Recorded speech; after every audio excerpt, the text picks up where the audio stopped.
in general, is faith foolish? Now, you're probably thinking, well, it depends on what you put your faith in, right? But I want to give you some examples that I think, in a way, it shows that it doesn't really matter. Most of us don't really think that way. Because when you drove in here today, for example, most of you, I assume, drove, not a lot walked or rode a bike. But when you're driving on the road, you're putting a lot of faith in that little yellow line between you and another vehicle rushing toward you at maybe 50 miles an hour.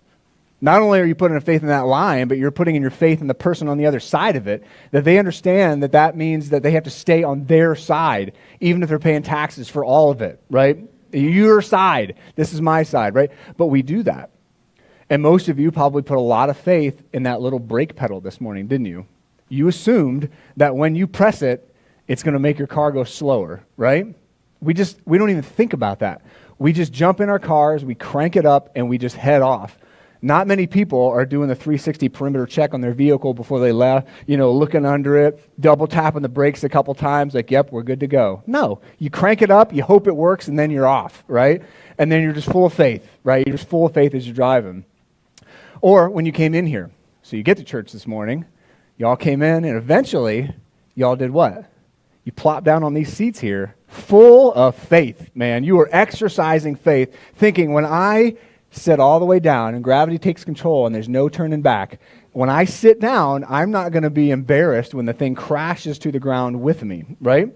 There's a lot of faith in that, right? Because guess who does not check the chairs before every service? Quabog Church does not check the chairs before every service, right? So, faith all the time. When you go out to eat, now you're taking your life into your hands, right? Depending on where you go, right? For those of us that are like, you can get pretty good sushi at Cumbies, right? Taking your life in your hands. But we do that constantly. You have no idea who's back there, but for the most part, hey, you're trusting them, right? They bring it out. Hey, that looks good, and I'm sure it's not been on the floor, right? I'm serious, right? We do that, and for the most part, obviously those things aren't happening, but you have to have faith that it's not. Right? Or relationships, or banking. Hey, can you hang on to all my money and try not to lose it or steal it, right? That's a major faith thing that we do. So here's the point, and why I went so far into this point, is because most of us would say, well, you need to make sure you're putting your faith in the right thing. But we have no idea if any of the things that I've mentioned, which is like 5 things, no idea if those things are actually worth our trust and our faith or not. But we do it unblinkingly. We don't even think about most of those things that we put our faith in, but we do. So the premise I want to kind of wrestle with this morning is like faith in God. Like that idea, is that foolishness than to put our faith in God? Because here's what I know we do, because I do the same thing. Well, I just need a little bit of evidence, right? I don't want to just be blind faith. I need to at least see something. That's the kind of person I am, and I'm like, I get it, and I'm like that a little bit too. But why do we raise the bar so much higher for God than we do a brake pedal, right? Or a double yellow line, or going out to eat, or banks, or a billion other things in our life that we just unthinkingly put our faith in. So, what I'd like to look at this morning is a story of Abram, not Abraham yet. So he's introduced to us as Abram, and that's important because his name actually means something. Biblical names carry a lot of weight, and so his name isn't changed yet to Abraham, who we all know. But right now he's going to be Abram, and this is a guy that, for all intents and purposes, is known most for his faith, right? So can I put my trust in God is a great question to be asking this morning. It's a great question in general because it's a tough one to wrestle with, right? And what we see here is not just his faith, though, but God's side of it too. God's side of it too is important. So this journey with Abraham takes a long time because he takes up a ton of ink in the Bible. He looms large over almost every story in the Bible. There's so much that's connected back to him, and it all begins here in Genesis chapter 12. So getting to know him, I think there's a lot of value in that. So what we see in the early chapters of Genesis, and then especially in his life, is this idea I've been asking you to think about on and off throughout the second part of Genesis, and it's this. Every little choice you make has impact, right? So your life is a sum of all those millions of little choices that you're going to make every single day. And every single day is an opportunity to start in a different direction. This is not a shame statement. This is let's think more intentionally about the choices that we're making with our family, with work, with our attitude, how we look at ourselves, what we put in our bodies, what we put in our minds, all the above, all that stuff. It all becomes part of who we are, right? And that is what you see big time happening here. And then I have, based on that and kind of on the story of Abram today, I have this kind of risky premise that I want us to think about as well. And it's this. One small step of faith can lead to one giant blessing from God. Now, you can seem like a little maybe incredulous at that statement. Like, I don't know, that's easy to say from the stage, but in real life, how does that look? Well, I say this because I've lived this out. My wife, Brittany, and I have lived out these choices that we've had to make, that weren't always easy, that brought hardship intentionally into our lives because we really felt, okay, this is what God is wanting us to do, right? And I know a lot of you have as well. And hearing your stories helps me understand the truth of this statement. But it's not an easy statement. And it's not just a pithy statement either. It's just like, oh yeah, we're just trying to throw these sentences out there. No, like a little act of my own faith, I've watched God do unbelievable things that I never even imagined, right? Whether it's releasing anxiety or fear or anger, addictions, right? Like things I've seen in my own life, things I've seen in other people's lives. It's really, really cool to see when somebody finally takes that first step to release the anger, to release the unforgiveness. Man, like what God does with that is just really, really cool. Now, I got this because I was thinking about another statement, another jumping off point for humanity, because that's what Abraham's story is, or at this point, Abram's story is. So I want you to listen to this recording. Very famous. Most of you will probably pick it up because it sounds a lot like this saying anyway. So let's listen to this. Very, very fine grained as you get close to it. It's almost like a powder. Ground mass is very fine. I'm going to step off the limb. That's one small step for man, one giant leap for mankind. Oh, that looks beautiful from here, Neil. All right, it has a dark beauty all its own. The scene here is one that's probably pretty familiar to us. Some people may have been around to actually see that. I was not, but it's something that really still shaped me because I remember growing up seeing the video and hearing the recording and being taught like this was a major stepping off point for humanity. Not just a country, not just for some people, but for all of us because of what that would bring. And again, very similar to what Abram's going to do this morning. And I don't want us to miss how these verses in chapter 12 shape the rest of the Bible. Certainly, everything is built in the first 5 books of the Bible off of the verses that we read today, but nothing in the rest of the Bible happens if God is not faithful to what is about to happen in Genesis chapter 12. Is not going to happen if Abram is not faithful to actually go and do what God says he should go and do. So again, the applicability for my own life is very real and very heavy. What is God going to do in my life if I'm just willing to take steps forward? And this is not, I want to caution you, because somebody actually asked me after first service, this is not to say, like I think Benjamin Franklin said, God helps those who helps themselves. That's not a biblical idea. That's like, that puts the onus on you to always have to be doing and earning, and then God will meet you. Sometimes God is just going to, he's like, wow, you are a train wreck, but I'm going to help you anyway, right? You're doing nothing to better your situation, but because I'm good and I love you, I'm going to provide you a way out of this, right? Sometimes God does do that. So sorry, Ben, he's not 100% right on that, but you see a flavor of that in Abram this morning, because in order for the blessing to happen, he had to do something. So look at your own life. Is there any little steps of faith that you need to take to finally release something, to finally find healing, to finally get answers to something? I don't know what your story is. There's a lot of different stories that come up our stairs and tune in online. But think about that. Like, why would God bring this story forward? Why would he tell us this? Why, for 4,000 years, have we been repeating these stories? 4,000 years have we been repeating this guy's story. He influences Islam, Christianity, Judaism, all trace their spiritual lineage back to this guy and what's about to happen in Genesis chapter 12. Looms large over world history, not just biblical history, right? So let's jump in and see him. His contrast to Babel. Babel was last Sunday. They wouldn't do it. Abraham's going to do it. So let's jump in our sermon today, when God leads you into the unknown. So Abraham is what I titled it, but of course Abram is where we are. So let me explain that really quickly. I want to introduce Abram to you because we're going to be looking at him. We're going to jump into a different series next Sunday to take a break called Resilient. how to restore your soul in these weary times, which is really good. That's why we're saying, who's your one? Who can you bring to that series? But when we pick back up, Abraham's going to take a lot of time because he's a huge character in Genesis. But right now, he's Abram. So what's up with that? So his name is Abram, which at that time and in that culture would have been exalted father. Why was his name exalted father? Well, because his parents were pagan earth worshipers. So this would have been referring to either the moon or the sun, because that's what they worshipped, right? That's who they worshipped.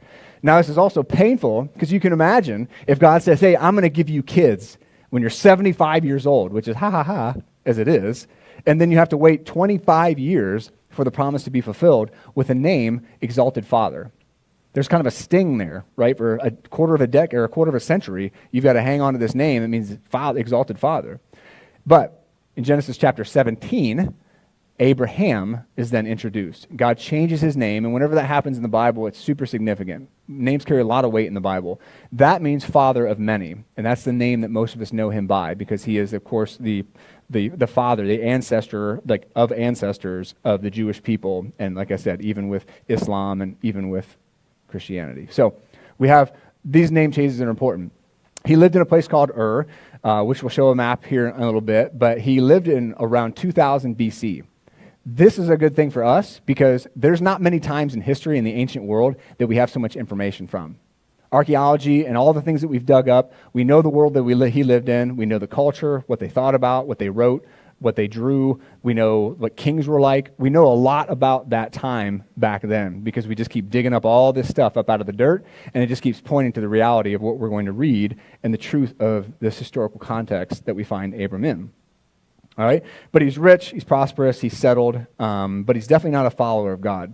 So when you look at Abram, you need to understand this is a dude that was not an all-in follower of God. Because matter of fact, 500 years later, they're still talking about him in the book of Joshua, and this is what they would say.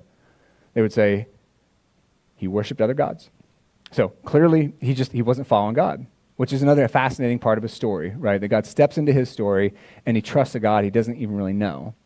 Now, he's also a patriarch. Right? This is a big deal. Again, everybody traces back through Abraham. So you got Abraham, his son Isaac, his son Jacob, and then honorable mention, a little bit later, you have Joseph and all that he would do for the nation of Israel as well, right? And so he's the beginning of a path forward that we're going to see today. Now, fast forward to the New Testament, because I always like to show how the Old Testament and the New Testament fit together, right? The two parts of the Bible. How do they, before Jesus and then after Jesus, how does that all plug in together? So in the New Testament, he's called a friend of God because of his faith.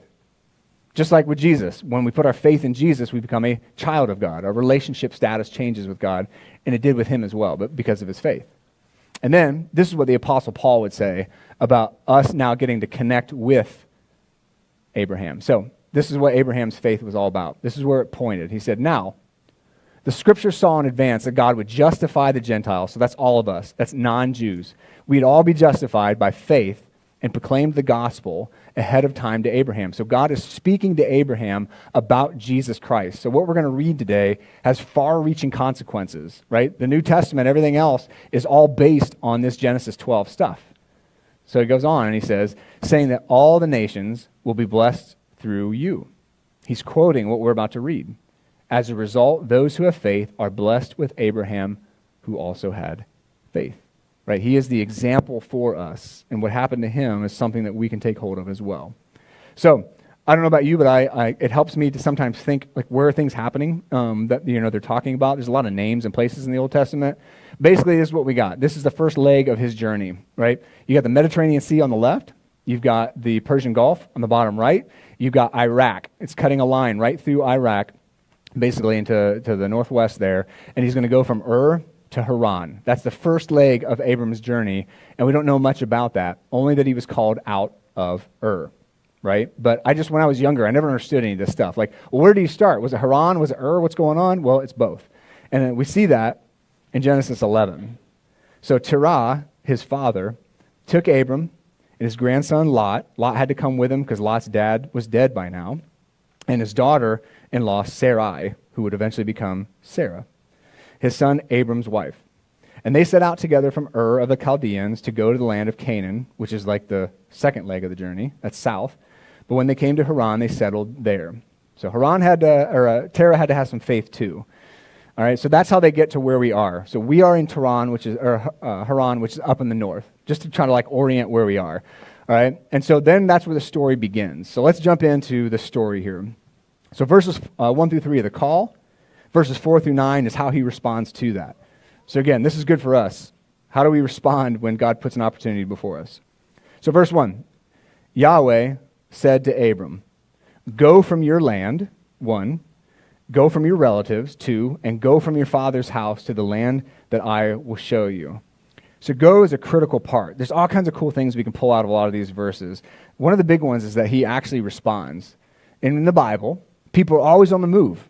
Like, our faith should be a very active one. So if you say you're a Christian today, or if you're interested in Christianity, that's a very outward thing. It's why Jesus says get baptized once you get saved, because it's immediately an act of obedience that's outward. I'm going to go and tell people about this. All across the Bible, you see people having faith and then going and do something about it. Christianity is not just about what you know about God. It's like, okay, what do you do with that knowledge? How is that changing your life? How are you a better employer? How are you a better employee? How are you a better worker? How are you a better friend? How are you a better husband, right? Wife, kid, student. I mean, we have a lot of different areas in our life. And it's like that should affect the way that we are. You know, being forgiving, standing up for what's right. All those things. He says, go. And this is a very famous theme from all of the Bible because it's one of action. And it's all encompassing. I think this is interesting. It's like a cultural thing that we in the West don't understand.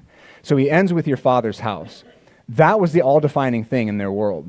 Because I would have been Kyle, son of Gary, right? I'm identified by the connection to my father's house. I'm identified by my family. That's who I am, right, in that world. And so when he says you need to leave your father's house, that is the foundational building block to that world. So he is essentially telling him to leave your nation, to leave all of your family, and to leave the most sacred thing that you have in your life, your father's house. So what do we have here? Not only is it an active outward thing, we do need to listen, we do need to go, but we need to understand, again, if you're a Christian, that your allegiance cannot be to your nation first. Right? Christian nationalism is not a thing in Jesus' world. Your allegiance goes to the Lamb of God, not to an elephant and not to a donkey. Right? Your allegiance is not to your nation. First and foremost, it is to your Savior, Jesus. Like, that's what we need to understand. And you see him drawing this line in Abram's life. You see Jesus drawing this line in the New Testament. Like, where is our allegiance, man? Your faith cannot be in your government. It has to be in your Savior. And I don't know if you've ever tried to put your faith in your government before. It's not going to work out. Right? Spoiler alert. So then he moves on. He says, I will. Here's the things I'm going to do. This is a foundational, like, incredibly important verse. I will make you into a great nation, 1. 2, I will bless you. And 3, I will make your name great. All so that you will be a blessing. This threefold promise here, great nation, bless you, great name, that right there forms the entire first 5 books of the Old Testament. Right there, the Pentateuch is this actually happening. Like, nothing else goes down in the Bible unless God actually makes this happen. So this is where I see God screaming at us almost. Can you put your faith in God? Is it foolish? I have given you, here's what I feel like God is saying, I have given you proof positive that yes, in fact, you can. Because the nation of Israel is a historical reality. This is not some fairy tale about Narnia, right? This is a historical reality that actually happened. And God's saying, look, unless I make this happen, you can't trust me. I'm promising right now, right here, that something very real is going to happen. And the nation of Israel still exists to this day. As persecuted and as scattered as it been over the years, somehow it is still a nation. Somehow there's still a Jewish identity. As secular as it might be, they're still his people.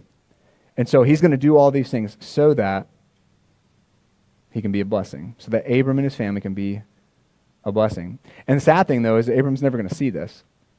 When I read that, when I thought about that, this promise is going to come to fruition after his life. And I just wonder, how am I impacting the people in my life? All of you, my wife, my kids. How am I impacting the people in ways that maybe I'll never know? Like, do you think that way?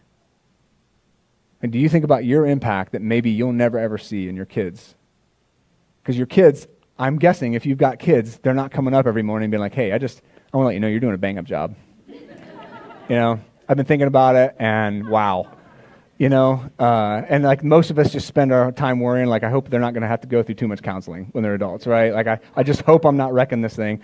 But at the same time, it's like I really want to be intentional with the time I have with the people that I have, right? Because I don't know how that's going to affect them one way or the other. So this is something that, he never gets to actually see the full fruition of that promise. So, he's going to make a nation. He's going to bless them materially, which he does. Going to make a great name for him. But the question is, why does he do that? Why does he bless you? So you can hoard the blessings, right? So you can be selfish. Yeah. No! Obviously not, right? People are like, wow, this guy's an idiot. No.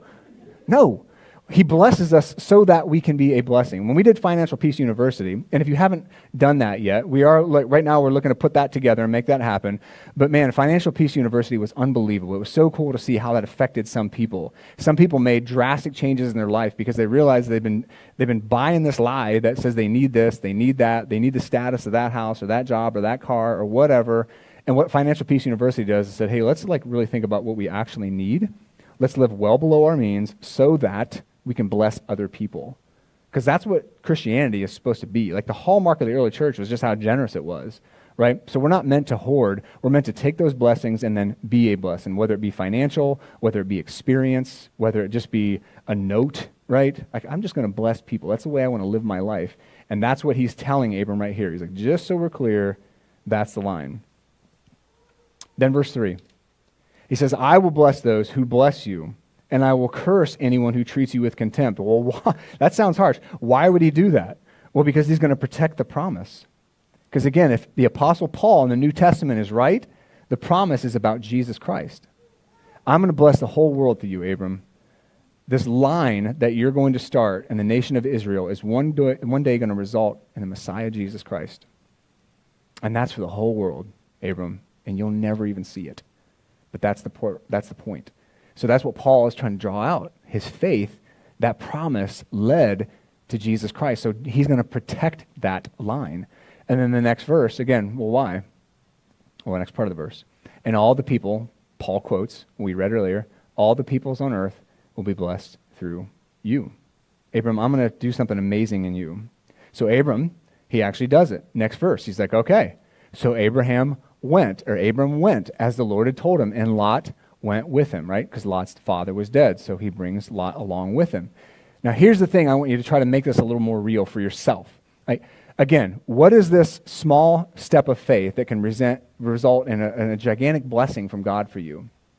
I really want you to think, because I don't know all the ins and outs of your story, but you do, and more importantly, God does. What is he calling you to? What do you need to put down finally? So many of us carry around anxieties and weights that are never meant to be ours, and yet we carry them constantly. We carry hurts from when we were kids, things people said about us that define our whole lives, right? Anger and resentment, greed. We just carry these things around when God's like, would you just put that down already? Well, I can't stop doing this. I can't stop this addiction, right? I can't stop watching porn. I can't stop eating. I can't stop smoking, drinking, doing drugs. All these things that have just come to consume my life. And God's like, well, I'll help you, but you may need to take some steps. You may need to actually do something. Now, like I said, God sometimes is going to meet us in real messy places without us. But often I find that God is waiting for us to take that little step first. Scripture says that God's word is a light unto my what? And right? It's a lamp unto my feet, a light unto my path. I mixed that up, sorry. Now, if you're smart, are you going to grab a light when it's pitch black and take off running down a path? You're going to that's going to hurt. Just FYI, right? Because how far does the lamp get you? Little circle. I love that the psalmist puts it that way because it's like he's like, look, I'll show you that next step, and then the next step, and then the next step. And we're like, well, Lord, I just need headlights so I can see all the way down the path. Sometimes he doesn't give us that. Sometimes he's just saying, I need you to trust me in this. Maybe I need you just to go and ask for forgiveness. Just talking with somebody recently, and I said, maybe you just need to go and ask for forgiveness. Well, I couldn't. It's too long. That's the kind of stuff that we're talking about. Maybe it's not too long. Maybe God just wants you to reach out and ask for forgiveness and restore that relationship. Again, I don't know your story, but you do, and so does God. So again, what little act of faith, what one little step of faith is going to lead to a huge blessing? So And then you may say, well, Kyle, you don't know my story. You don't know what I've been through and what I deal with on a day-to-day basis. You just don't know the obstacles. It's easy to get up and say this, but you don't know my life. But again, God does, and I want you to see the rest of Abram's story. Abram had other things he had to get over too, obstacles. Look at this. Abram was 75 years old when he left Haran. So I'm going to follow God, who says he's going to make me into a great nation. I have no kids. I'm 75 years old. I am way too old for this promise. There's no way I'm going to do this. At 75 years old, are you kidding me, God? Right? And he even gets into that a little bit with God. Like, how am I going to have kids? I'm old and I'm married to an old lady. What are we going to do? Right? And so I know there's people, though, that think they're too young, they're too old, they're too inexperienced, they're uneducated, and on and on and on. But the beauty is the Bible is full of people that are too young and too old, too inexperienced, too uneducated, too lowly in society, without a voice, and yet they refuse to believe the lie that they were anything less than God said they were. You know what I'm saying? Like when God says, look, I just need you to take a step of faith and trust me. It's like, well, I don't know, Lord. I don't know if I can do that. I don't know if I have the courage to do that or the strength or the wisdom. I'm not smart enough to do that. The disciples were known as being uneducated and unskilled men, and they lit the whole world on fire. 12 ragamuffin dudes, some of them probably teenagers. And they changed all of human history because they refused to believe the lie that the world said, you're not enough. You're not educated. You're not a religious elite. You're not. And God says, I don't care what the world says about you. How about you listen to my voice? So there's obstacle number one small step. Right? Huge blessing. So he takes his wife Sarai, who eventually becomes Sarah, his nephew Lot, and all the possessions he had accumulated, all the stuff, all the people, everything, his whole crowd. He takes everybody with him, and they set out for Canaan. So here's the second leg of his journey, and we'll just leave this map up as I hit some of these other verses. So up from Ur to Haran, all the way down to the Negev, where you'll see at the bottom there. Now, this is a 1,000-mile journey on foot with a whole bunch of people. Right? How many of you had struggles getting here this morning with just your kids? 1,000 miles on foot, right? And then some animals. And he's got all these people with him and everything that he owns. So this is no small thing for Abram. This is a major undertaking for him to be able to trust God. Right? So everybody. So then they come down to the land of Canaan. Like you can see on the map, they're working down there toward the ocean. And Abram passed through the land to the site of Shechem. Again, I know it's hard to see on these screens. I don't know if you can see that. At the oak of Moreh. Now, at the time, the Canaanites were in the land. So the Canaanites are brought back up because, again, they're going to be enemies of God. There's context here. But Shechem is cool, too. Again, I don't know how well you can see it, but it's down there in the green, if you can see that. Shechem comes up way later. Jesus, in John 4 in the New Testament, he meets this woman there who also was not enough, who society also said was an outcast because of some of the sexual sins and mistakes that she had made in her life. And he sits down with this woman at the well and tells her everything that she'd ever done and explains to her who he is. Because one of Abram's descendants, Jacob, would build a well right there, and that's where this woman was going in the heat of day because she wasn't allowed to go during the cool of the day because she was an outcast. So she had to go in the hottest part of the day, and Jesus is going to meet here right in this first stopping point of Abram. And he's going to change not only this woman's life, but the lives of everybody in that village, right? So never let the enemy, never let Satan, never let people tell you you're not enough, because God would be like, no, watch what I can do. Watch what I can do, right? So these people, we know their stories thousands of years later because they refuse to believe anything less than what God says about them. Taking a step of faith, right? Huge blessings from God. It's unbelievable what you see in some of these people. So they come to the land of Canaan, they pass through there. And then the Lord appeared then after this as almost like an affirmation. And he says, look, to your offspring, I'm going to give this land that you're standing in. So it's like everything right here, verse 7. The Lord appeared to Abram and said, to your offspring, I will give this land. Everything in the rest of the Bible depends on God being truthful to this, being faithful to this statement. It's no small thing. Everything else that happens and affects a lot of human history happens on God actually doing this and making him a nation, right? God of the impossible kind of stuff. So Abram, he builds an altar there to the Lord who appeared to him. I love these kind of verses, and whenever I see these, I'm always reminded the importance of my story. I love to share our stories with our kids. what God has done, when somebody accepts Christ, when somebody gets set free from an addiction or an old wound, maybe unforgiveness or hatred or all this kind of stuff, I like to come home and share that stuff with my kids because those are little altars in my life that I want them to see, because altars like this in the Old Testament were meant to be placed there, little piles of rocks, so that they wouldn't forget that God did something in that spot. What are your altars? Do you share them with each other? Like when God answers a prayer or he does something good, will you share that with somebody? Will you build an altar? Will you let people in your life know? Other Christians especially, right? It's like, let's share those things, because that's what Abraham was doing. He's like, I'm not going to forget this. So he builds the altar, and then from there, verse 8, he moves into the hill country east of Bethel and pitched his tent with Bethel on the west and Ai on the east. And again, we're just moving further south is all we're doing. There, builds another altar to the Lord. And he called on the name of the Lord, and Abram journeyed by stages to the Negev. So he works his way all the way down into Egypt, but he calls on the name of the Lord. So he calls on Yahweh as a witness for Yahweh in the midst of his second obstacle. People already live there. God's like, this is going to be your land. And he's like, there's a lot of people here. And it seems like they live here, right? And so what's that mean? And God's like, so obstacle number 2. And he's like, all right, I'm just going to keep trusting, because I don't even get to stay here. Notice he moves through Canaan. God's like, I'm going to give you this land. Now I just need you to keep moving south. He's like, okay. And then later, as you're going to see, he's like, oh, and by the way, this is going to be like 400 years before this promise comes to fruition. All right, well, thanks, I guess, right?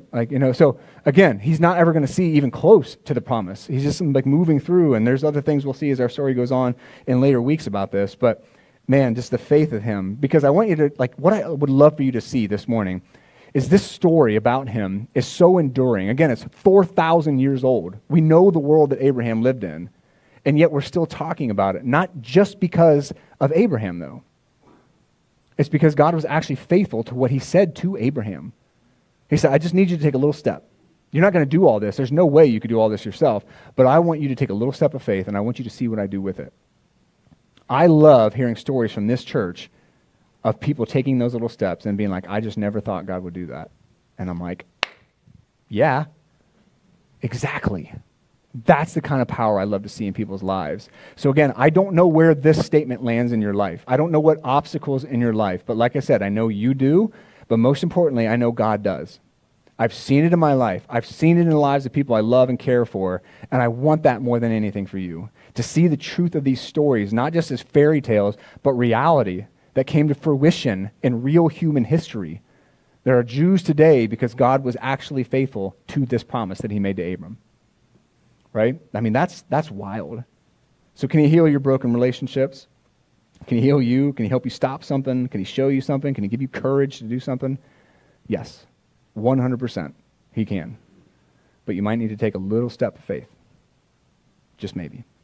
So let me pray. Lord, I just pray whatever our steps are today, God, you know what those are.